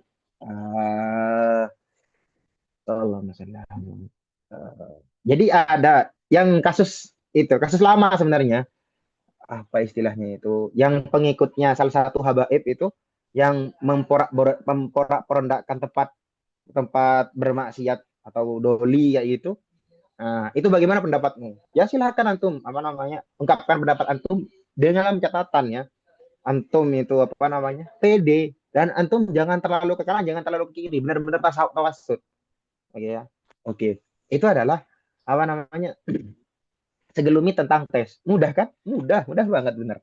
Jadi ada istilah tes tulis, pakai JBT, kemudian tes hafalan Quran, baca kitab, dan tes kebangsaan itu tes lisannya nanti. Oke, nah tes JBT itu timelinenya ya. Tes JBT akan dilaksanakan 17 sampai 18 Mei. 17 dan 18 Mei. Ini biasanya tergantung kampusnya kawan. Ada yang bisa tanggal 17, ada yang bisa tanggal 18 begitu kan, tes JBT-nya. Oh, kalau tes JBT ini tulis di rumah masing-masing. Entah ya. Kalau ini mungkin bisa sih. Maaf, saya barusan salah. Mungkin ya, kenapa kok 2 hari di sini? Ini 1 harinya itu dipakai untuk percobaan. Di hari ini itu percobaan. Di hari ini itu tes aslinya. Biasanya kayak gitu. Wawancara 23 sampai 24 Mei. Kenapa kok 23 sampai 24 Mei? Nah, ini baru. Karena biasanya kampus itu beda-beda. Ada yang biasanya 23, ada yang biasanya 24. Pengumumannya itu biasanya seminggu setelahnya. Tapi kemarin saya itu telat pengumumannya kayaknya. Pengumumannya itu saya nunggu sampai 2 minggu. Saya masih ingat sekali ketika diumumkan itu saya posisi emang nggak ngarep apa-apa gitu. Itu saya posisi tidur gitu. Di markas Arabia. Saya ketika itu ada di markas Arabia. Saya posisinya tidur di Sakan Al-Balawi kayaknya. Di Balawi saya dulu. Nah, saya di sana tidur dibangunkan temen. Di. Nama kamu paling atas gitu kan. Nah, ternyata itu pengumumannya telat banget itu biasanya Kemenak gitu. Ya Allah entah kenapa, karena kalau kita ikut timeline-nya pengumuman akhirnya tanggal 5 Juni. Oke, teknis ujian saya sebenarnya sudah sepil tadi ya. Nah, kita itu perlu laptop atau kalau saya dulu pakai iPad atau tablet bisa kan. Nah, Ustadz saya tidak punya. Nah, sampean bisa pinjam ke kakaknya, ke temannya, ke siapapun. Kemudian download Safe Exam Browser. Saya jelaskan tadi apa itu Safe Exam Browser kan. Kemudian Zoom, HP. Maka tadi saya bilang nanti ketika tes CBT itu harus punya 2 device. Terakhir internet ya, internet harus stabil. Antum jangan kalau bisa ya, saya tadi kan sudah bilang ya. Ketika kalian nanti tes JBT itu, kalau bisa kalian di tempat yang benar-benar fokus, internetnya enak. Kenapa saya bilang gitu? Karena kalau saya itu mengaca dari saya itu salah 2 ketika itu, karena emang saya tidak fokus ketika itu. Saya ada di luar kota. Oke, tips dari saya. Sebenarnya sudah banyak tips yang saya sebutkan tadi kan. Ini tipsnya. Paling tidak saya akan menyampaikan 3 tips di sini. Pertama, perkuat bahasa Arab. Kuasai dasar-dasar nahwu, sorof, mufradat untuk mempersiapkan untuk mempersiapkan tadi di Al-Azhar. Jadi saya bilang itu nahwu, sorof, mufradat, balaghah tadi itu kan. Kemudian kalau bisa setiap hari antum harus punya satu jam untuk belajar baca kitab ke guru antum. Kemudian yang terakhir, jadi bahasa Arab, baca kitab, jaga hafalan. Saya juga sudah berikan tadi kan cara menghafalkan itu. Jadi satu kaca. Kemudian kalau bisa setiap hari antum murojaah sekiranya benar-benar ketika hari antum tes itu benar-benar tahqiq hafalannya antum atau mungkin. Kesalahan umum. Kesalahan umum yang dilakukan teman-teman yang ingin berangkat itu adalah 3 ini kawan. Apa itu? Persiapannya mendadak. Banyak sekali saya lihat itu peserta gagal karena mempersiapkan diri dari menit-menit. Jadi di waktu-waktu yang sudah hampir mereka persiapan kalah. Pasti bisa dikatakan pasti dia akan ketolak itu nanti. Tidak lulus dia itu. Kemudian tidak mantau. Kalau sekarang tidak usah mantau ya karena memang sudah keluar ya. Kalau dulu ketika saya memang benar-benar saya cari info. Yang nomor 3 saya sudah sampaikan juga kemarin. Kurang latihan dan tidak pede. Jadi kita itu tidak pede dan kita itu tidak latihan baca kitab, tidak latihan nyetorkan hafalannya kita. Dan itu memang diperlukan agar kita nanti di depan juri. Kadang ada orang itu ketika sendirian bisa untuk menyampaikan, dia bisa untuk baca kitab, dia bisa untuk menyampaikan hafalannya, tapi ketika di depan juri dia tidak bisa. Yang nomor 2 dia tidak pede. Oke. Kehidupan di Kairo ini mungkin tidak akan saya bahas karena ini mungkin nanti ketika antum sudah lulus ya, ketika antum sudah lulus istilahnya nanti tes tadid mustawa, ada istilahnya nanti tes hadasa wal muadalah. Saya tidak bahas ini nanti. Nah, ketika antum ini sudah 2 ini, tahdid mustawa dan hadasa wal muadalah, maka nanti ada pastinya harus ada ya Zoom itu penjelasan tentang bagaimana kehidupan di Kairo, culture-nya itu bagaimana. Saya tidak akan jelaskan ini ya, karena waktunya juga sudah mepet ya. Oke, tantangan. Nah, tantangannya itu apa sih tantangan di tes Kemenak ini? Tantangannya ada 3 paling enggak. Saya lihat itu. Pertama, tantangannya itu persaingannya ketat seluruh Indonesia dan yang dipilih hanya 20 orang. Jadi nanti persaingannya itu benar-benar di beasiswa ini benar-benar ketat sekali. Yang dipilih cuma 20 orang. Dan untuk nilai tes tulis itu tidak mungkin bisa dibohongi. Kenapa? Karena langsung keluar nanti nilai tes tulis itu. Mungkin yang bisa dimanipulasi atau orang dalam istilahnya syasdun dakhil itu kan nanti ketika tes lisan, oh ini orang saya luluskan gitu. Tapi nanti bisa kayak gitu. Yang 20 orang ini benar harus orang-orang yang benar-benar nilainya tinggi begitu kan. Harus menggabungkan antara tes tulis dan tes lisan. Tantangannya itu kita benar-benar harus belajar konsisten tadi, hafalan Quran, kita baca kitab, perbanyak mufradat, belajar nahwu dan sorof. Kemudian tes JPT butuh kesiapan yang matang dan ketelitian dalam menjawab. Saya sudah bilang tadi, ketika tes JPT itu kita benar-benar harus sudah siap materi-materi yang saya sampaikan tadi dan harus teliti, fokus ketika menjawab. Jangan sampai terkecoh oleh soal. Kemudian terakhir untuk tes lisan ini, mental dan kepercayaan diri itu benar-benar diuji di sana. Kalian down apa enggak ketika itu? Oke, benefitnya apa sih kita benefitnya apa sih kita itu bisa belajar di Al-Azhar kita atau kita dapat beasiswa Kemenak itu. Benefitnya itu ada 3 kan. Sebenarnya banyak ya, cuma ini yang saya sampaikan. Apa itu? Kita bisa kuliah di Universitas Al-Azhar. Kesempatan menimba ilmu di universitas bukan tertua ya, Islam yang bisa dihitung tertua dan paling prestasi ya, banyak mengambil prestasi di dunia ini. Kita bisa berangkat ke sana. Yang nomor 2, biaya ringan. Dan nanti beasiswa itu akan menanggung sebagian besar kebutuhan studi dan kehidupan di Mesir. Sebenarnya kalau saya mau jujur ya, sebagai saya sudah netep di sini selama 5 bulan, memang biaya di sini itu tidak terlalu mahal seperti Indonesia. Ya sama-sama sedikit lah. Cuma mungkin lebih murahan sini daripada Indonesia. Dan ketika kita dapat beasiswa itu tertolong kita. Baik itu dari segi makan atau dari segi rumah atau dari segi kitab-kitab gitu kan. Kalau kita dapat beasiswa ya kita bisa terbantu akan hal tersebut. Kemudian relasi kita bisa luas. Jadi ketika kita nanti mendapatkan beasiswa ini kita akan Jadi kan nanti akan ditempatkan di tempat-tempat orang yang benar-benar dapat beasiswa dari negara-negara lain kan. Dan itu apa namanya termasuk privilege lah. Kita bisa mendapatkan relasi dengan orang-orang yang sama-sama ada beasiswa dan itu melazimkan orang tersebut kan pastinya dia punya ilmu kan. Kita bisa ngambil istifadah dengan orang-orang tersebut. Itu benefitnya nanti. Oke, motivasi saya, bukan motivasi kayak terakhir lah, akhir kalam daripada saya. Semua punya peluang yang sama untuk meraih mimpi belajar di Al-Azhar. Kita semua sama, kita semua punya mimpi untuk berangkat ke Al-Azhar kan. Kunci utamanya itu apa? Kunci utamanya itu adalah usaha yang konsisten sama seperti tadi yang saya sampaikan terakhir, doa yang tulus. Jujurli ini saya. Jujurli ya. Saya itu sebelum berangkat ke Al-Azhar, itu saya banyak meminta doa ke guru-guru saya, khususnya murabbi ruhi wajah sadi. Apa itu? Abah dan umi saya. Jadi antum itu harus benar-benar selain antum juga berdoa, antum minta doa kepada orang tua antum. Bah, ini doakan saya ya gitu. Doakan. Jadi minta doa ke guru-gurunya antum, ke orang tua antum gitu kan. Jangan nunda-nunda.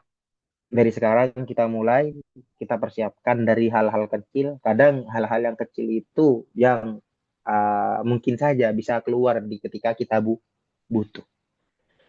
Mungkin setiap langkah kecil yang kita lakukan itu akan membawa kita lebih dekat kan ke Al-Azhar. Itu mungkin ya dari saya. Intinya dari sekarang kalian mulai belajar konsisten akan belajar atau tip-tip yang saya tadi sebutkan. Kemudian jangan lupa berdoa, minta doa ke guru kalian, minta doa ke orang tua kalian, jangan menunda-nunda. Kemudian kita mulai dari hal-hal yang kecil seperti belajar nahu, sorof kayak gitu. Itu mungkin yang bisa saya sampaikan. Hada minni walafu minkum. Ketika ada pertanyaan, ahlan. Syukran jazilan ala husni istimaikum wa ihtiyamikum. Assalamualaikum warahmatullahi wabarakatuh. Waalaikumsalam warahmatullahi wabarakatuh. Baik, telah kita simak materi terkait tips and trik meraih beasiswa Kemenang. Dan apa itu sih, kemudian tujuan hingga persyaratannya. Baik, selanjutnya kita masuk ke sesi diskusi atau sesi tanya jawab terkait materi yang sudah beliau sampaikan.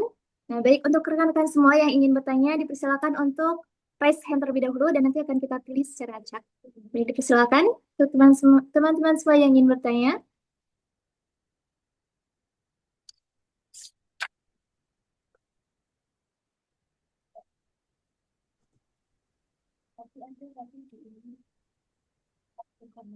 Baik. Kepada Ukhti Imro'atul Islami, dipersilakan untuk menyampaikan pertanyaannya. Silakan untuk menghidupkan kameranya terlebih dahulu.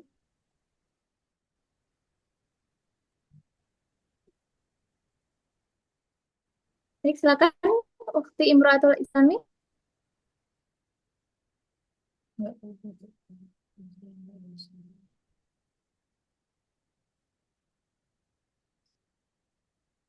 Silakan menyampaikan pertanyaannya. Iya, Kak, mau nanya, kalau misalnya kita punya ijazahnya cuma ijazah SMA, bisa nggak?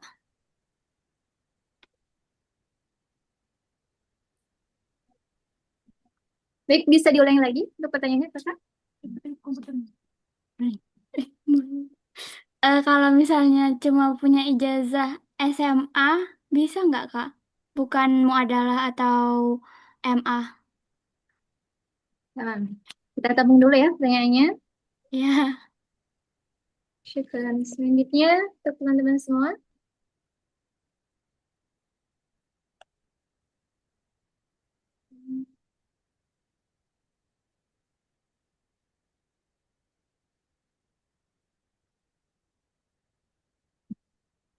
Baik, mungkin bisa langsung saja dijawab oleh Ustadz Ahmad Fuad. Untuk pertanyaan yang pertama, yaitu jika hanya memiliki ijazah SMA, apakah bisa mendaftar, Ustadz? Oke, terima kasih untuk Ustazah barusan. Eh, untuk ijazah ya, saya belum tahu. Barusan saya baca di persyaratan, persyaratan yang tahun sekarang ya. Kalau dulu saya tuh menyetorkan ijazah. Jadi kan saya dulu itu punya dua ijazah. Ijazah pertama itu ijazah Mahat Ali Sidogiri. Ijazah yang nomor dua itu ijazah SMA Sidogiri. Jadi Sidogiri kan sudah muda, dalam artian sudah mau lah gitu kan. Saya jujur ketika itu saya nyetorkan ijazah SMA-nya saya ke apa namanya ijazah SMA yang muadalah ya. Nah, entah kalau ijazah pure SMA itu bisa apa enggak. Kalau barusan saya baca di sini, eh, persyaratan utamanya latar belakang pendidikan itu harus lulusan MA, pendidikan diniyah formal ulya, atau satu pendidikan muadalah, atau SMA di bawah yayasan pondok pesantren.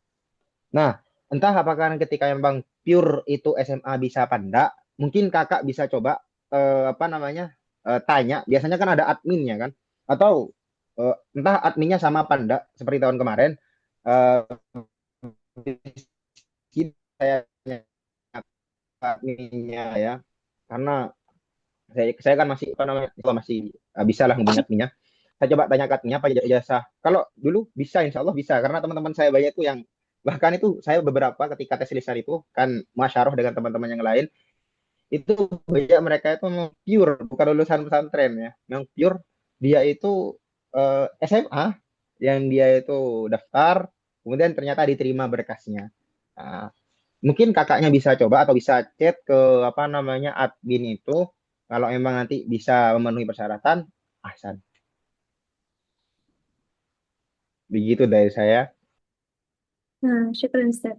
Selanjutnya kepada Ukti Arifin Nisa, dipersilakan untuk menyampaikan pertanyaannya. Oke, Bismillah. Assalamualaikum Ustaz. Saya ingin bertanya, untuk beasiswa Kemenag itu sendiri, sebagai awardnya kan sebagai penerima beasiswa tahun 2025 kemarin, itu tuh nge-cover apa aja sih?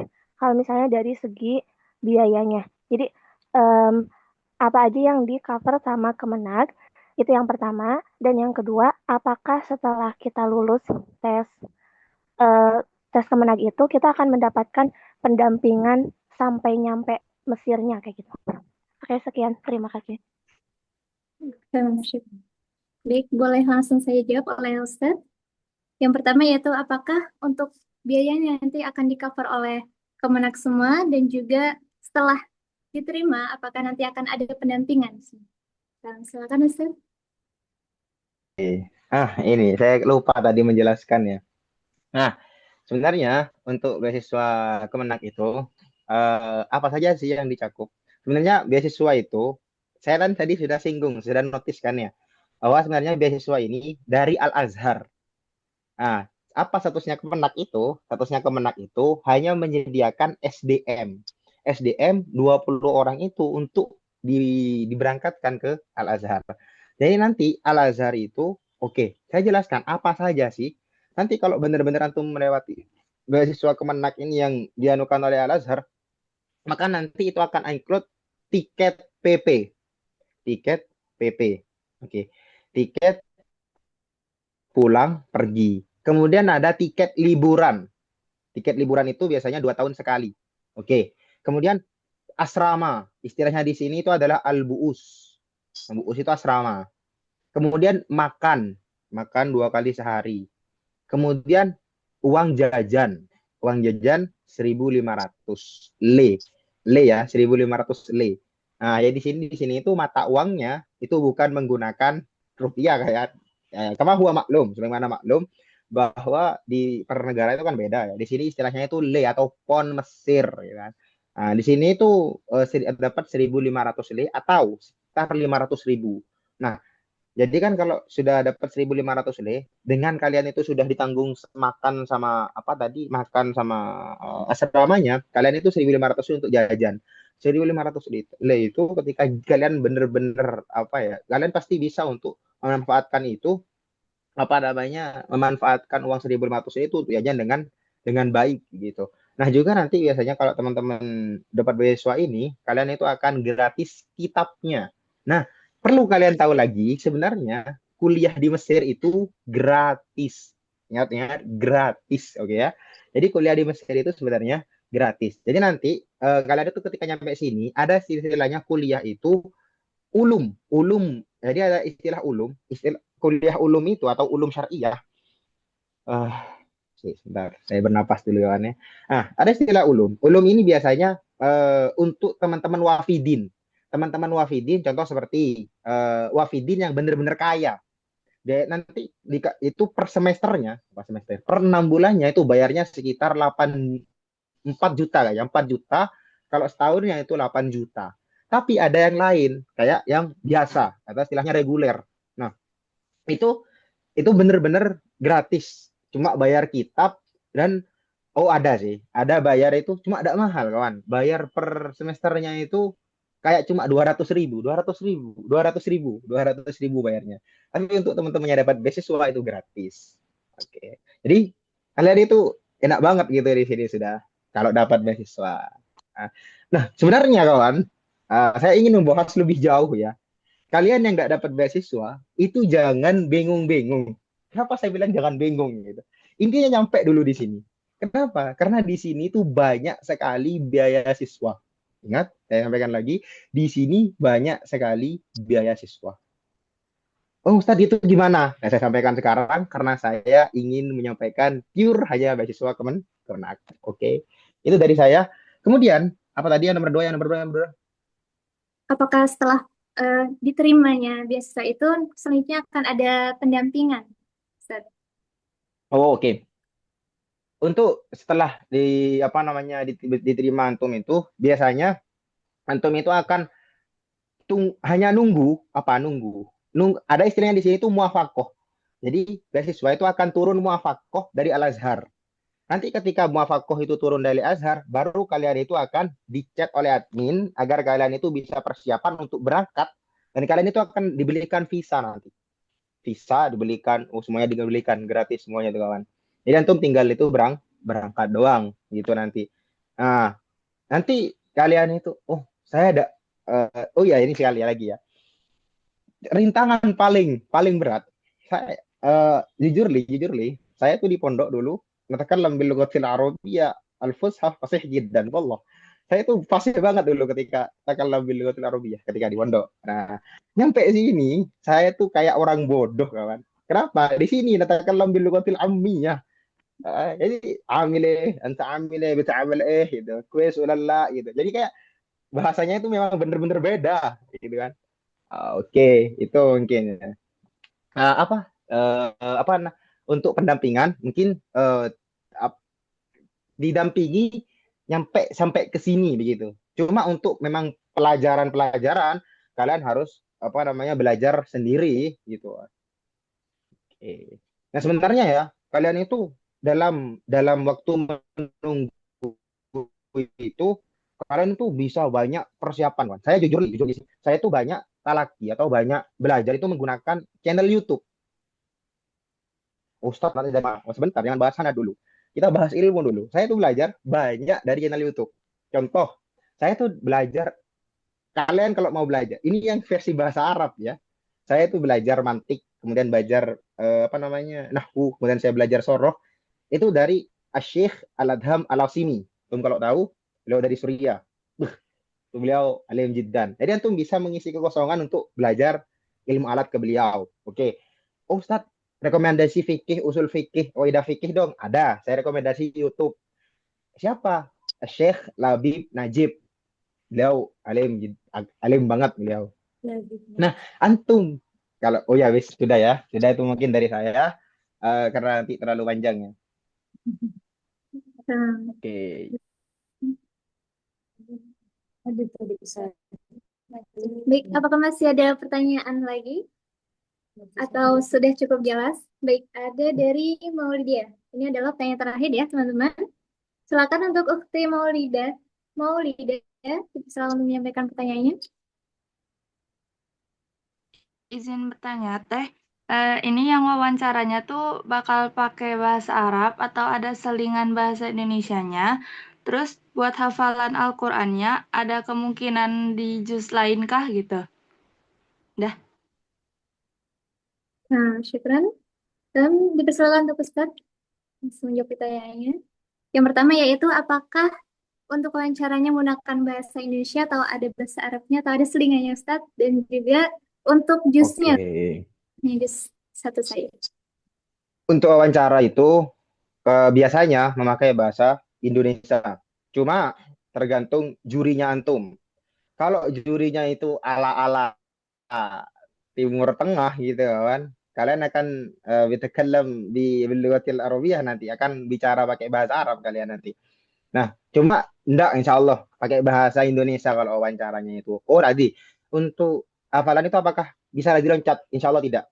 Kalau loncat itu tidak mungkin. Kenapa? Karena sudah ketentuan, karena kan sudah ditentukan, tidak boleh dong melanggar batas kan. Sama ini taklifnya kayak gini, tidak boleh melanggar batas, tidak mungkin sampai keluar. Mungkin nanti kalian ketika memang lancar semua akan dites sedikit sama juri. Coba jawab ayat atasnya. Jadi bukan coba jawab ayat atasnya gitu kan. Paling di maka ada, saya jawab yang dari anu ya, yang dari chat ini ya. Saya jawab biar kena semua ya. Ada apa Ustazah ya? Oke. Nah, apa namanya? Apakah ada soal insya? Nah, sebenarnya kalau di tes untuk soal Kemenak itu udah ada tes insya sama sekali. Nanti di mana adanya Ustadz? Ada nanti di tahdid mustawa dan di tahdid mustawa doang. Di tahdid mustawa itu nanti ada soal insya. Jadi kalian itu kan saya tadi sudah notiskan, setelah tes Kemenak itu ada tes tahdid mustawa dan tes apa namanya hadasah wal muadalah. Ya, itu kalian di sana akan ada tes insya. Oke. Minimal berapa juz? Tadi saya sudah jawab, 1 juz. Kemudian apakah yang diterima cuma 20 orang? Nah, untuk yang diterima, tadi kan saya sudah mengatakan bahwasanya untuk yang diterima oleh Kemenak itu semua yang lulus. Nah, untuk yang mendapatkan beasiswa itu hanya 20 orang. Selebihnya nanti itu bisa berangkat mandiri begitu. Ya mungkin sudah selesai. Ada lagi yang mau tanya? Sudah saya jawab semua itu mungkin. Insya Allah mungkin sudah cukup jelas ya Ustaz terkait tips and trik beasiswa ini. Dan untuk teman-teman semua yang ingin daftar beasiswa atau yang ingin mencari info terkait beasiswa bisa kepoin IG kita yaitu Mediator Timtem ya Timur Tengah itu.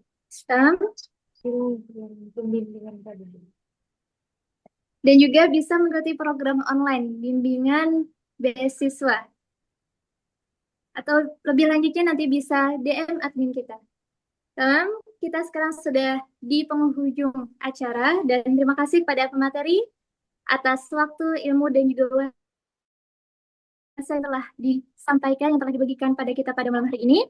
Semoga menjadi bekal bagi kita semua untuk meraih beasiswa karena begitu banyak inspirasi juga motivasi yang telah kita dapatkan. Dan terima kasih pada seluruh peserta yang telah bergabung dan antusias mengikuti acara kita pada malam hari ini. Semoga ini termasuk langkah-langkah untuk mensyiarkan atau merealisasikan syiar kita yaitu ma'an yunahazzimal alam. Dan kami mohon maaf apabila selama acara ini banyak sekali kesalahan atau kurang berkenan di hati teman-teman semua. Hayya nakhtatim. Hadza barnamij Bikiraatil hamdalah wa du'a. Alhamdulillah. Alhamdulillahirabbil alamin. Mungkin nanti jika ingin bertanya atau ingin mengetahui info terkait beasiswa bisa bertanya pada Ustadz. Apakah bersedia Ustadz? Iya, silahkan. Saya sudah kirim nomornya di Zoom barusan. Ketika ada teman antum yang mau berangkat, sama seperti yang saya katakan tadi, saya tidak mau ada teman-teman yang ingin berangkat Mesir itu bingung. Ahlan, silahkan teman tanya kepada saya apa yang sampean keluhkan, apa yang sampean pusingkan ke nomor yang saya kirim tadi. Oke.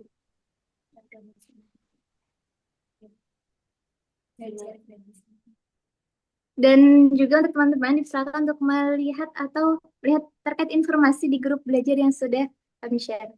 Baik, sebelum saya akhiri, saya ada pantun terlebih dahulu, yaitu jalan-jalan ke pasar Kediri. Malamnya, eh, malamnya lanjut ke Surabaya. Kami tim online pamit undur diri. Sampai jumpa di webinar selanjutnya. Wassalamualaikum warahmatullahi wabarakatuh. Waalaikumsalam warahmatullahi Waalaikumsalam wabarakatuh. warahmatullahi wabarakatuh. Waalaikumsalam warahmatullahi wabarakatuh. Silakan untuk meninggalkan Zoom, teman-teman semua.